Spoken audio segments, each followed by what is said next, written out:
discuss about the electric field. Electric field बहुत interesting topic है.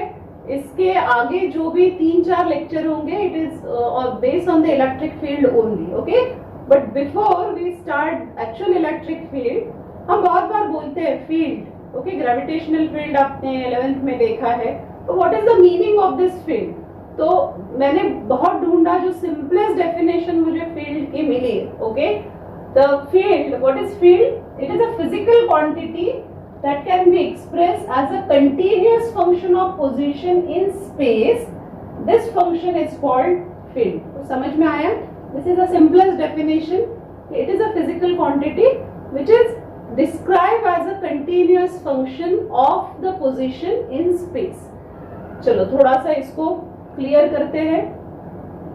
मेरी कोशिश यही है कि जितना सिंप्लीफाइड करके आपको फिजिक्स के ये कंसेप्ट्स बता सकूं उतना बताओ, क्योंकि physics is actually it is a very interesting subject. Okay, अगर आप फिजिक्स के कंसेप्ट्स अपने रियल लाइफ के साथ लगा सको that means you are understanding the physics.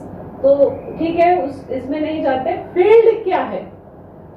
ये एक रूम है, अच्छा खासा बड़ा एक रूम है. ठीक है, इस रूम का अगर मुझे टेम्परेचर लेना है तो हर पॉइंट पे टेम्परेचर कुछ अलग अलग आएगा. तो उसके लिए suppose I am using thermometer, तो मुझे यहाँ पे कुछ टेम्परेचर मिलेगा, दूसरे पोजीशन में कुछ टेम्परेचर मिलेगा. तो what I am going to do, ये सारा टेम्परेचर मैंने मेजर कर लिया, फिर I am going to draw a map for this room. Okay, एक ये मेथड है कि ये मैप निकालो and that is called the field. ठीक है, रूम का फील्ड. या फिर मैथमेटिकल फंक्शन जो आप एक्स वाई जेड फंक्शन लो एंड वो यूज करके हम p of x y z करके फिर निकाल सकते हैं. So this is called field. Similarly pressure का हो सकता है. ठीक है, प्रेशर डिफरेंट पॉइंट पे अलग अलग प्रेशर रहेगा, तो you measure the pressure and accordingly then you can find out the field. But ये टेम्परेचर और प्रेशर जो है it is a scalar quantity.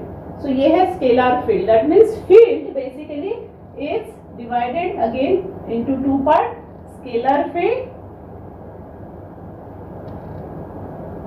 And vector field. ठीक है, जैसे मैंने टेम्परेचर का आपको बताया कि temperature is a scalar quantity, तो ये हो गई स्केलर फील्ड. बट अगर मुझे वेलोसिटी किसी चीज का मेजर करना है, ठीक है, तो इसके लिए मुझे क्या करना पड़ेगा? यहाँ पे सिर्फ स्केलर क्वांटिटी और मैग्नीट्यूड से काम नहीं चलने वाला. ठीक है, यहाँ पे हमको हर पॉइंट पे डायरेक्शन भी फाइंड आउट करना पड़ेगा. तो this is a vector field.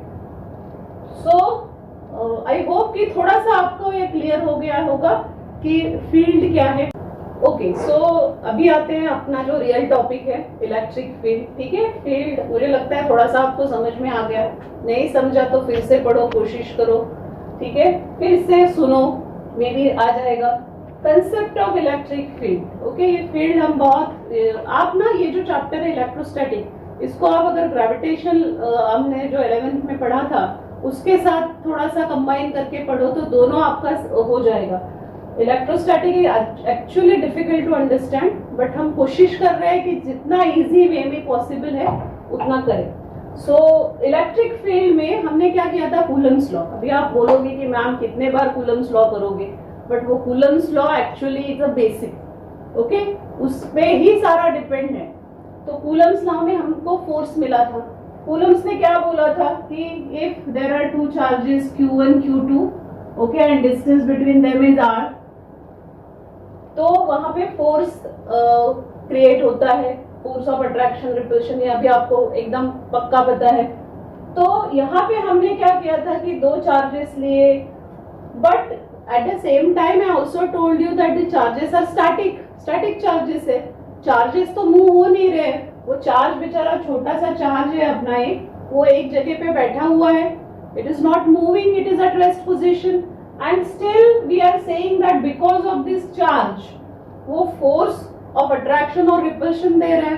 कैसे पॉसिबल है? ओके, तो बिफोर इलेक्ट्रिक फील्ड आने के पहले, ओके, एक साइंटिस्ट लोगों ने एक बोला था कि this is the direct and instantaneous action. ठीक है, 2 चार्जेस के बीच में जो फोर्स हम एक्सपीरियंस करते हैं that is a direct and instantaneous action. इसको बोलते हैं action at a distance. Okay, action at a distance. Okay, तो यहाँ हम क्या कंसिडर कर रहे हैं कि दो चार्जेस है, कुछ ऐसे इंस्टेंटेनियस डायरेक्ट एक्शन दोनों के बीच में हो रहा है, इसके वजह से फोर्स क्रिएट हो रहा है. बट हमारे चार्जेस तो स्टैटिक चार्जेस है. जैसे आगे हम जाएंगे ना, क्योंकि हमारे चार्जेस अभी मूव भी होंगे, करंट इलेक्ट्रिसिटी में चार्जेस आर मूविंग. तो अभी तो फिलहाल ये इजी है, जैसे आगे जाओगे फिर से ये डिफिकल्टी बढ़ेगी. तो something is required in between. तो जो कूलम का ये फंडा था कि डायरेक्ट बिटवीन, हमने ऐसे किया था कि ये जो चार्ज है इस पे फोर्स डालेगा और ये चार्ज इस पे फोर्स डालेगा. ओके, तो अभी क्या हो गया, हम क्या बोल रहे हैं, ये चार्ज है, ये चार्ज क्या क्रिएट करता है, उसकी एक फील्ड रहेगी. ठीक है, दूसरा चार्ज है. तो ये फील्ड की वजह से basically this two forces are experiencing the charges are experiencing the force. ठीक है, चलो सिंपल वे में सिंपल सा एग्जांपल आपको मैं देती हूँ. ठीक है, अभी ये जो चार्जेस है ना, हमारा जो चार्ज है छोटा प्लस क्यू, प्लस Q1 मैंने इसको कंसिडर किया. And science always demands proof. तो प्रूफ चाहिए मुझे कि कैसे आप बोल सकते हो कि इलेक्ट्रिक फील्ड वहां पे क्रिएट हो गया है. कैसे बोल, हम क्या बोल रहे हैं कि ये जो चार्ज है Q1, इसने एक फील्ड अपने अराउंड तैयार कर लिया है. हमको कैसे पता कि इसने फील्ड क्रिएट किया है कि नहीं? ओके, ये फाइंड आउट करने के लिए हमने एक दूसरा चार्ज, ओके, जो बहुत छोटा स्मॉल वैनिशिंगली स्मॉल चार्ज है, इसको हमने इसके नजदीक लाने की कोशिश की. ये चार्ज तो स्टैटिक है, ये तो मूव नहीं कर रहा है. मैं इसको पॉजिटिव बोल रही हूँ, plus Q and this is plus Q not. Suppose ये हमेशा पॉजिटिव ही हम रखेंगे फॉर आवर कन्वीनियंस. ओके, ऐसे कुछ जरूरी नहीं कि इसको आप पॉजिटिव ही लो, but for our convenience I am taking it positive only. तो ये चार्ज जब यहाँ पे आने की कोशिश करेगा, this charge experience the force which is a repulsive force, क्योंकि दोनों पॉजिटिव है. ठीक है, अभी अगर इसको मैंने निगेटिव कर दिया, जो हमारा इसको बोलते हैं point charge. We are talking about the electric field for point charge. Okay, और ये जो है ये है टेस्ट चार्ज.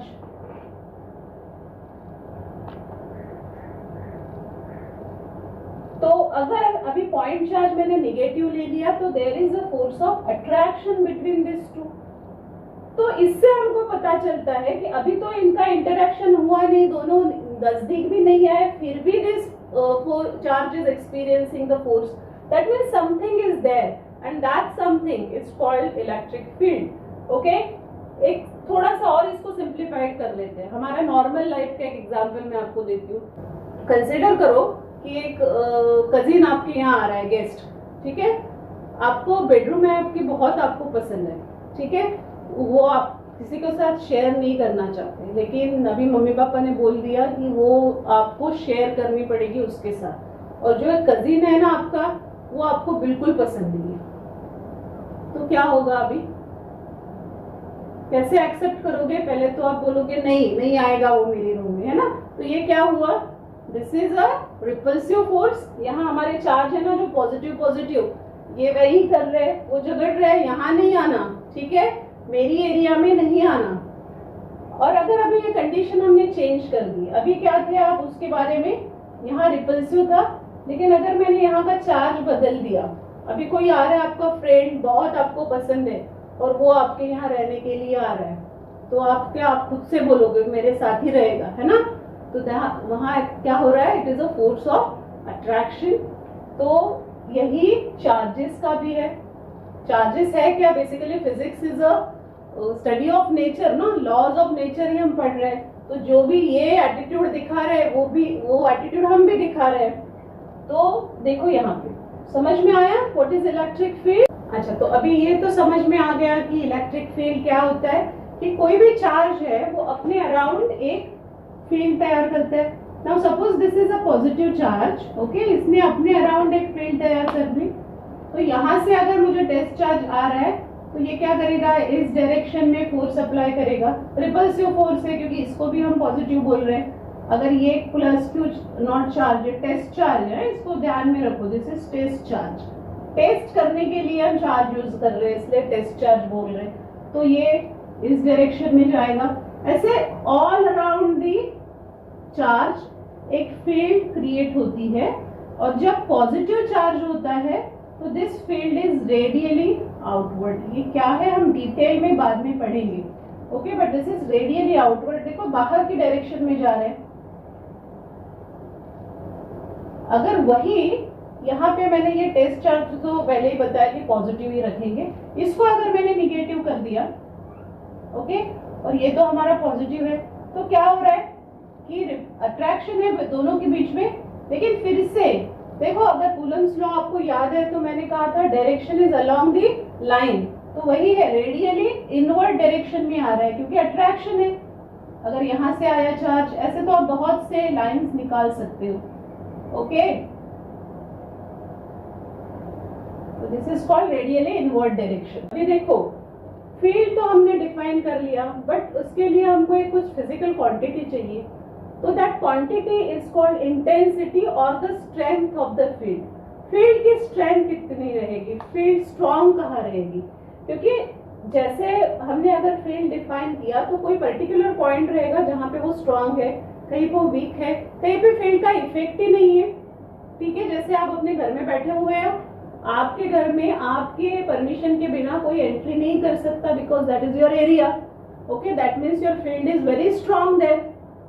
लेकिन आप अपने घर से बाहर जाओगे, ठीक है, जैसे आपकी सोसाइटी में अगर आप गए तो वहां भी एक पर्टिकुलर पॉइंट पे आपका परमिशन लगता है, कोई भी अंदर नहीं आ सकता, बट फिर यानी घर से ज्यादा यहाँ पे वीक हो गई, स्ट्रेंथ थोड़ी सी वीक हो गई, जैसे, और सोसाइटी के बाहर गए फिर से वो थोड़ी सी वीक हो गई। तो जैसे जैसे बाहर जाओगे, यानी हमारे केस में जैसे डिस्टेंस बढ़ेगा, फील्ड जो होगी वो वीक होती जाएगी, ठीक है। सो ये क्वांटिटी जो है इंटेंसिटी, और इसको बोलते हैं स्ट्रेंथ ऑफ इलेक्ट्रिक फील्ड, ये हमको डिफाइन करना है। तो what is the strength of electric field, it is denoted by E, okay. देखो मैंने यहाँ पे वेक्टर लिखा है, and it is equal to, क्या है strength, basically strength is who is experiencing this field, test charge. So the force experienced by the test charge is electric field, ठीक है। force experienced by the, हम लिख लेते हैं, force experienced by the test charge।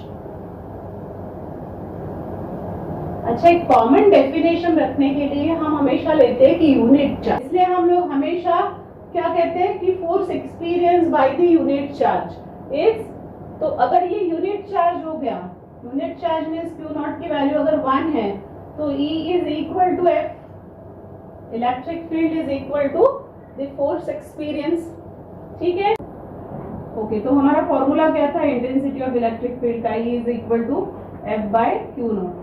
Electric field, it is the force experienced by the charge Q naught, which is the test charge, okay। इसका unit क्या आएगा, देखो ये फॉर्मूला यूज करके ही, force is newton, charge is coulomb, तो electric field का एक यूनिट हमको मिल गया न्यूटन बाय कूलम। ये 1 मार्क एमसीक्यू क्वेश्चन बहुत बार रहता है, okay.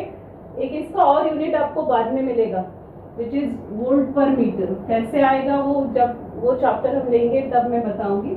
Right now you got this unit Newton पर कूलम।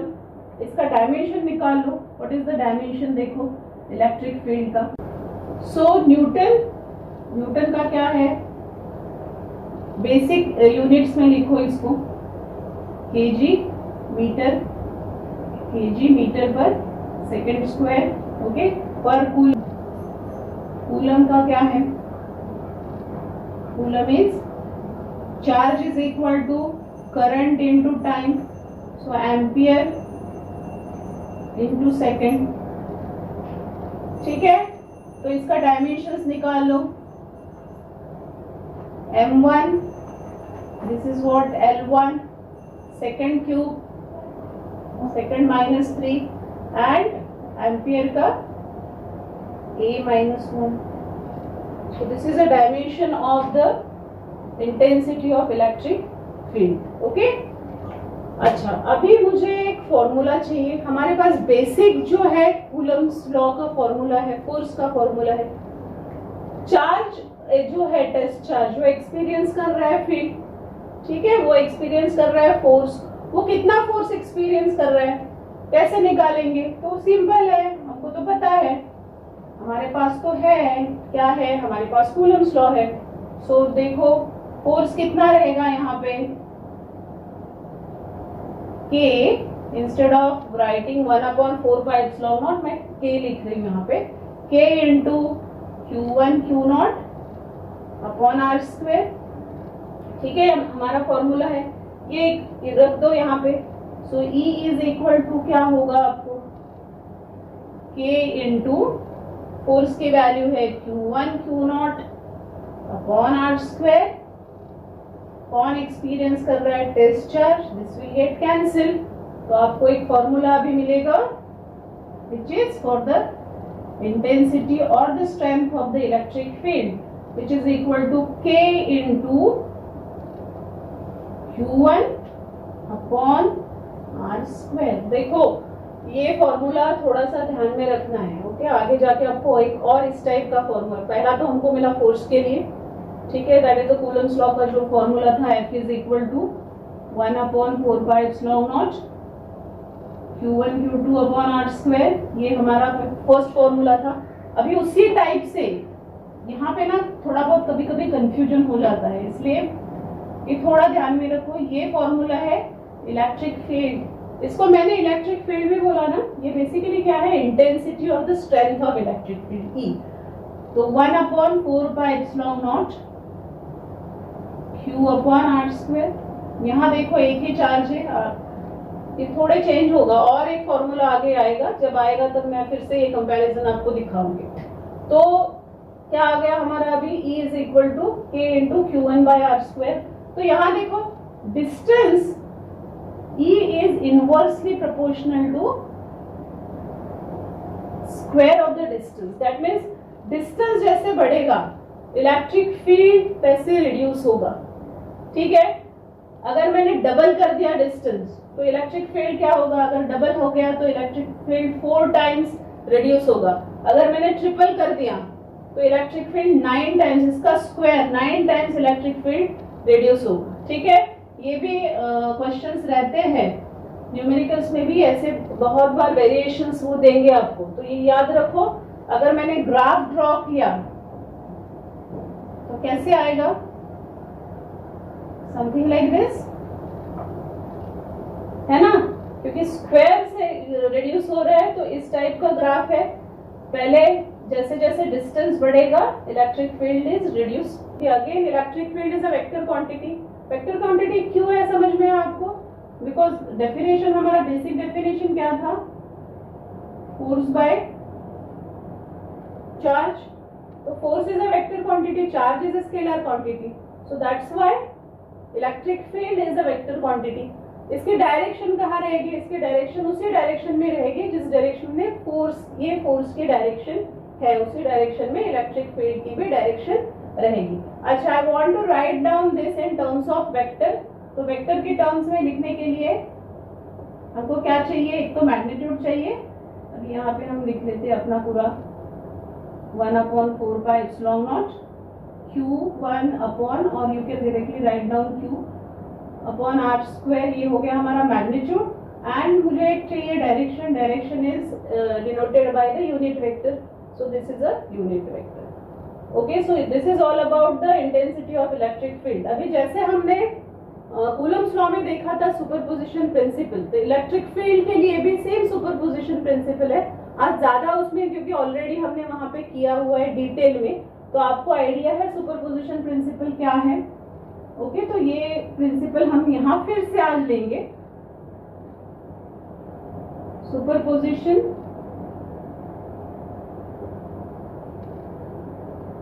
प्रिंसिपल. ओके, चलो अभी कंसिडर करते हैं. एक पॉइंट है, आपको जब भी इलेक्ट्रिक फील्ड किसी भी चार्ज के लिए निकालना है, सपोज ये चार्ज है मेरे पास Q1, इसके लिए मुझे इलेक्ट्रिक फील्ड निकालनी है, तो मुझे क्या करना पड़ेगा, मुझे एक पॉइंट कंसीडर करना पड़ेगा जहां पे मुझे इलेक्ट्रिक फील्ड निकालनी है. Suppose P is a point where I want to find out the electric field. ठीक है, तो यहाँ पे हम टेस्ट चार्ज जो हमने देखा था वो टेस्ट चार्ज इस P पॉइंट पे रखेंगे and then we find out the field. अभी सारे चार्जेस जो मैं यहाँ पर कंसीडर करूंगी वो पॉजिटिव चार्ज है, तो ये पॉजिटिव पॉजिटिव हो गया, तो क्या होगा, एक फील्ड इस डायरेक्शन में. सो this is my E1. Distance मैंने अगर यहाँ पे ले लिया R1P.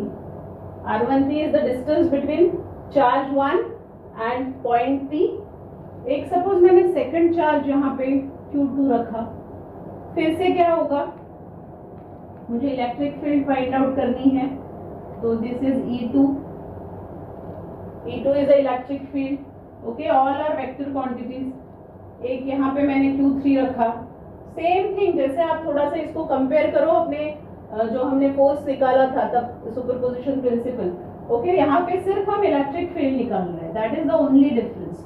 ओके, तो ये हो गया E3.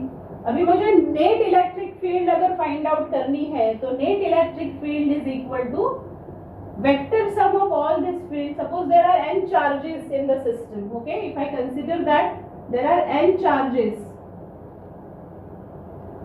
in the system, so vector sum of all these n charges will give me the net electric field. Okay, so E1 plus E2 plus E3 up to En. This is the net electric field. देखो, पहले तो हमने सिर्फ point charge से start किया, अभी मैंने क्या किया, मैंने चार्जेस बढ़ा दिए. So this is a group, that means electric field you can find out for the point charge, you can find out for the group of charges, you can find out the continuous distribution of the, वो हम बाद में लेंगे. So right now just think about this. E net is equal to E1 plus E2 plus E3 plus E4 and you know the formula for this. So E is equal to, E1 क्या है हमारा, अभी मैं K ही लूंगी यहाँ पे, Q upon R 1P, क्योंकि हमने ये चार्ज 1P लिया है, और यहाँ पे हमको क्या लगेगा, हमको यूनिट वेक्टर भी लगेगा, क्योंकि we are taking the vector sum. So R 1P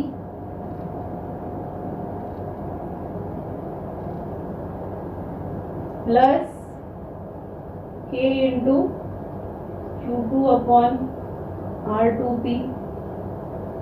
Similarly unit vector इस टाइप से आप अप टू n लिखो.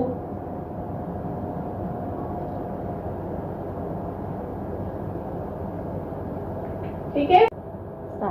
सो सुपरपोजिशन प्रिंसिपल, एकदम से इजी इक्वेशन क्या लिखना है हमको, E1 E2 E1 plus E2 plus E3 so on, okay, up to En. Or you can also write down summation of I is equal to 1 to n Q by R square, okay, into vector R. ये एक equation होगा.